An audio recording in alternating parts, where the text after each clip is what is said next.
Let's just cut to the chase. We all want to save money on our groceries because what in the bananas is actually happening on food prices right now, am I right? Luckily, you don't need to become an extreme couponer or adopt some fancy system or download some annoying app to save.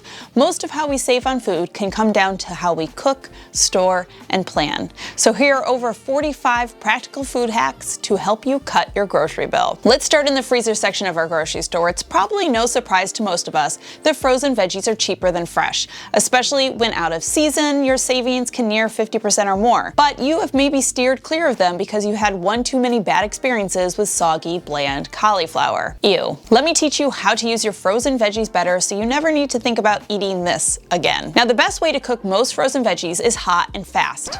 Wait, what did you say? I said the best way to cook most frozen veggies is hot and fast. That's what she said. Don't, come on, it's not even that funny. You want to roast your veggies straight from frozen on a sheet pan lined with parchment paper at 425 degrees.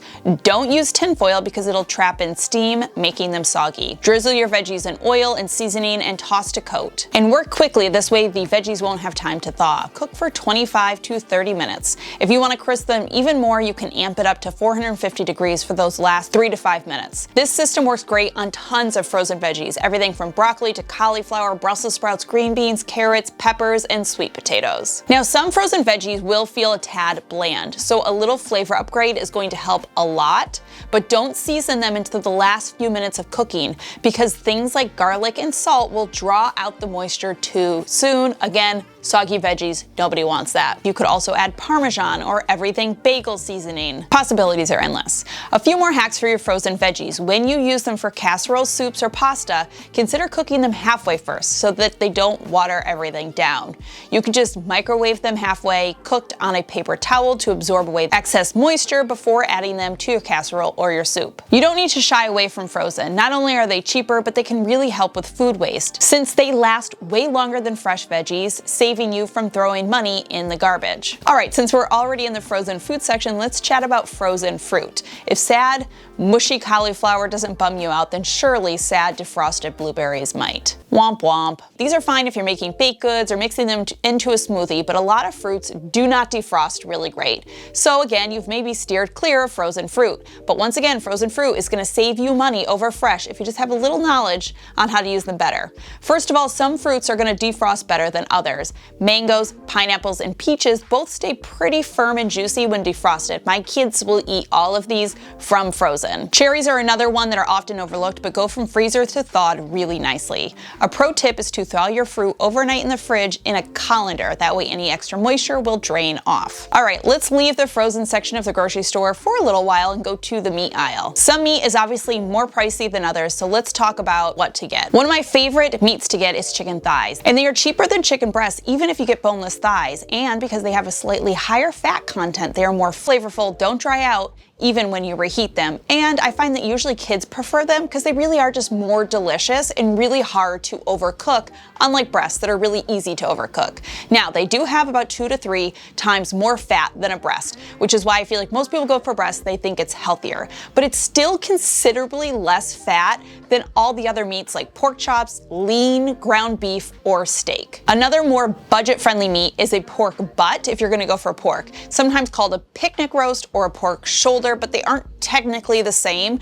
The butt is the top and front of the shoulder, and the picnic roast is the lower part of the shoulder. The pork shoulder can refer to either one or the other or a mix of both. It's confusing. Pork butt is the best for pulled pork, and picnic roast is good for, well, a roast, and the pork shoulder is more of an all-purpose like stews. Now, they all vary a tad in price, but overall they are one of the cheaper cuts of pork that you can get. Now, the problem that you may have had if you've bought this before is that you find that your pulled pork or your roast is too tough or too greasy or just has way too much fat that didn't render. I think lots of times when we get a piece of meat that has this extra fat in it, we think it will render while it cooks, but it does not always. So before you cook your pork butt, you need to trim some of the fat. Again, you may think this is just gonna render when you cook it and make it like delicious and juicy, but in reality, this doesn't always happen. And with all this fat, you can't properly season your meat. So trimming meat might feel intimidating, but it's actually really easy. There are so many videos online. You can watch a couple until you feel like you have it. But if you learn how to cut and trim meat, you can buy larger cuts of meat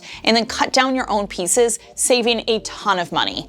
For pork butt, you're going to have a fat cap. That's that big white piece on the top. You want to remove as much of this as possible. Do not worry about it drying out the meat of your pork butt. Your pork butt has plenty of meat marbling all through the meat that is going to keep it juicy. The only thing that keeping the fat cap is going to do is risk it not rendering, leaving you with a ton of yucky fatty pieces when you're done. Some pork butts will also have what's called a false cap. This is another layer of fat that you're going to see in there, so you want to try to remove this as well. You also want to feel around your meat for any other pieces that don't belong, right? Like membranes or stringy bits, bone leftovers. I know this is kind of gross, but it's worth it to get it out of there. Just make sure that when you cook it, you're cooking it long enough that whatever fat does remain does render. So with a pork butt, it comes to low and slow. It's usually the best method here. You can cook it up once and then use it for leftovers forever. You can put it in burritos, on nachos, make sandwiches, and pulled pork freezes so beautifully. It is one of the best ways to stretch your grocery dollar because it reheats just as tender as if you stored it at room temperature. When I freeze it, I let it cool to room temperature, then I add a little bit of moisture, like some cooking liquid, a little bit of barbecue sauce. Quick break to tell you about the sponsor for today's video. I'm excited to be partnering with Nourish. Nourish allows you to meet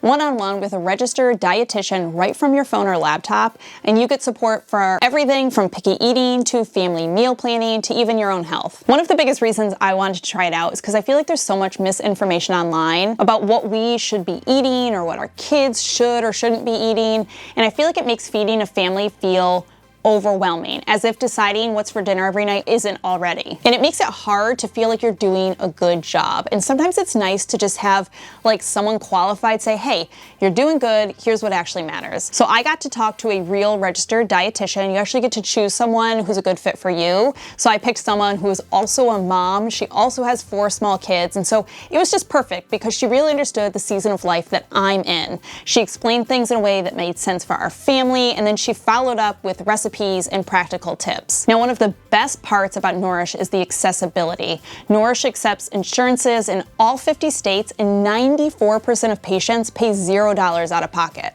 Signing up takes maybe 5 minutes.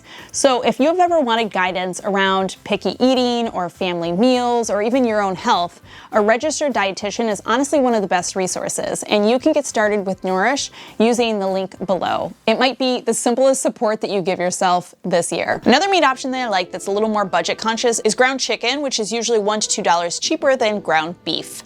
And don't forget to stretch your meat. So often we look at meat as the main dish, but it can be more like a seasoning. Get more bang for your buck by stretching your meat with rice, beans, lentils, potatoes to make it fuller and make your meals cheaper. Okay, let's chat a little bit about using our own freezer to help us save. A freezer can be a huge money saver because it preserves foods longer, but knowing how to fully take advantage of that can help you way more. Here are some surprising things that you can freeze. Eggs, yes, crack them, pour them into a mold and freeze them, then frost them overnight in your fridge. You can also make scrambled eggs and freeze them for easy breakfasts. Butter in the wrapper, you can defrost this on the counter. Basically any bread can freeze and then can go right in the toaster from frozen. All of the cooking basics like garlic, onions, ginger. Next time you're cutting up a bunch of these items for a meal, just make extra and portion it into the freezer. This is such a time saver. There's actually something called, I'm not gonna say this right, mirepoix. Mirepoix. Mirepoix. Mirepoix. Mirepoix. You know, I took like 4 years of French in high school, and I don't think I can sing a single French word. It doesn't matter. This is the word. And what it is basically just a mixture of onion, carrots, and celery. It's often cooked in butter and oil to add flavors to dishes like soups and stews and sauces. A typical ratio is 2 parts onion to 1 part carrot and 1 part celery. And I like to, when I make this, I will just make a bunch and then I keep it frozen and ready in my freezer to just like scoop some in when I'm cooking, and it makes my life easier and cooking faster and adds more flavor to your meals for basically pennies. One of my favorite things to keep frozen is rice. I don't know what it is about cooking rice that always makes it feel like a chore, but this is why I always bulk cook it and freeze portions. The hack here is that I spread it flat in a plastic bag, and then using a spoon or just my hand, I'm gonna gently create lines to make portions. So this way, when it's frozen, I'll freeze it flat. You can just snap off the frozen sections one at a time as you need them. Another freezer hack that I love is using a straw to remove excess air from a bag before freezing it.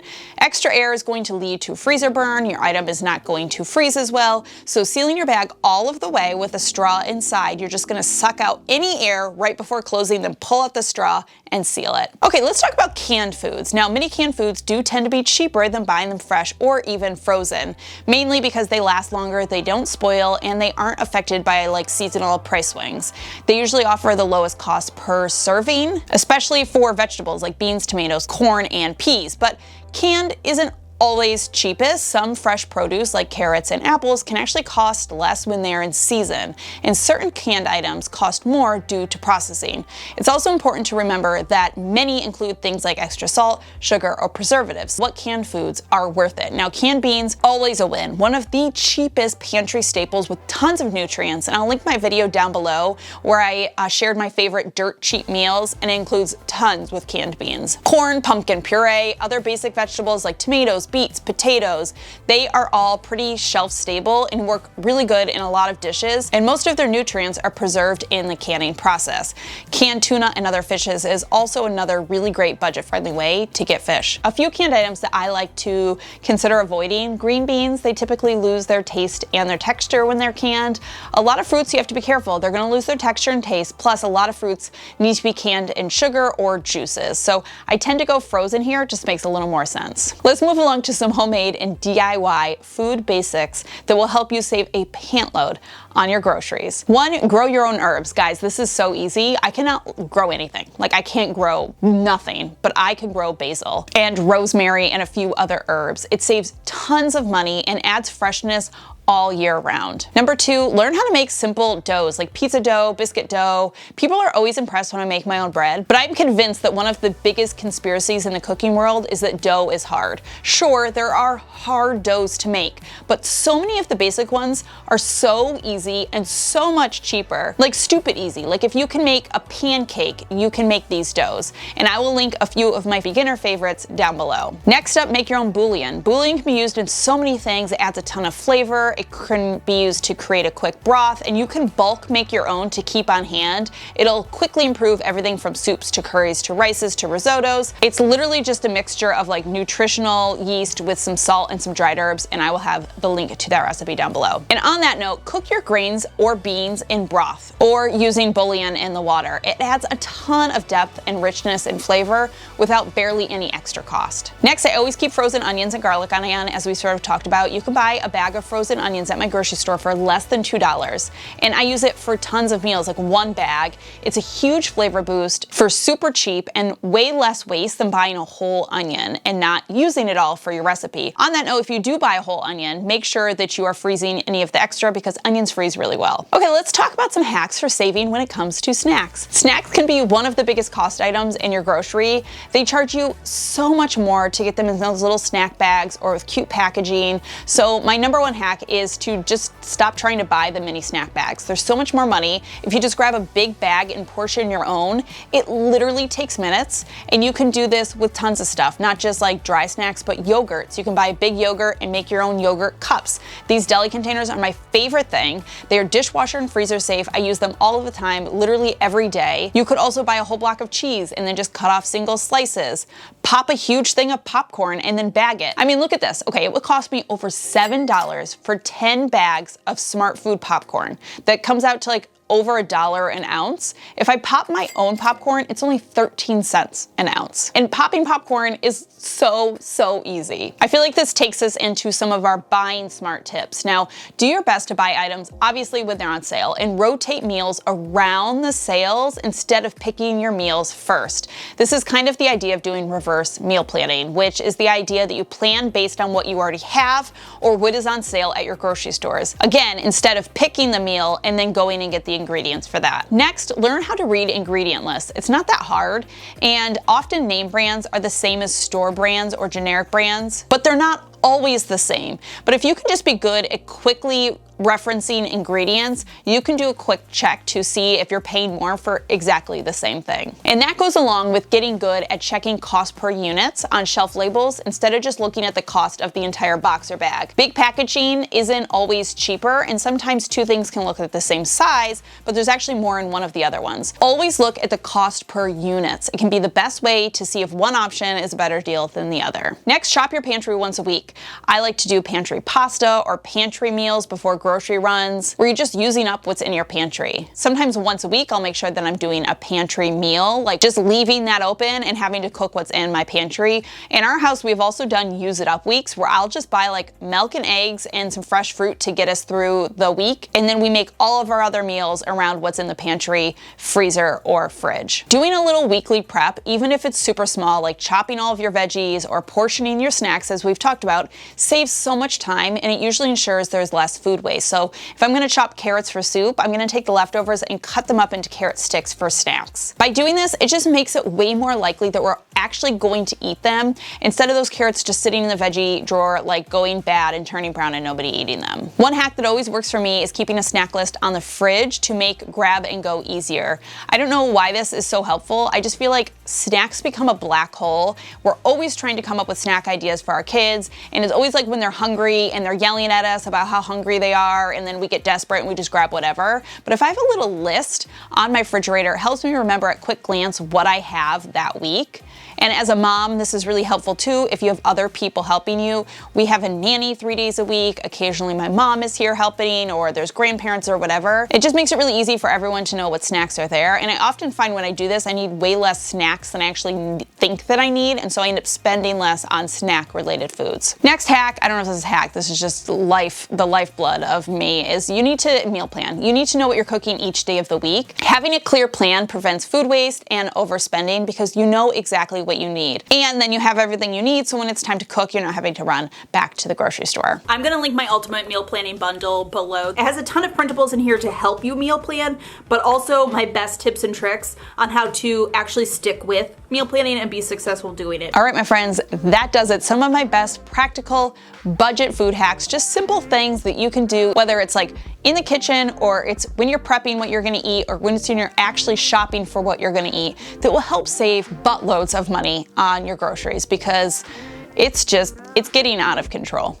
Like sweat a little bit every time I go into the grocery store, you know? As always, thank you so much for stopping by and watching. I hope you're having a fantastic day. Remember to be kind to yourself and others, and I will see you all in my next video.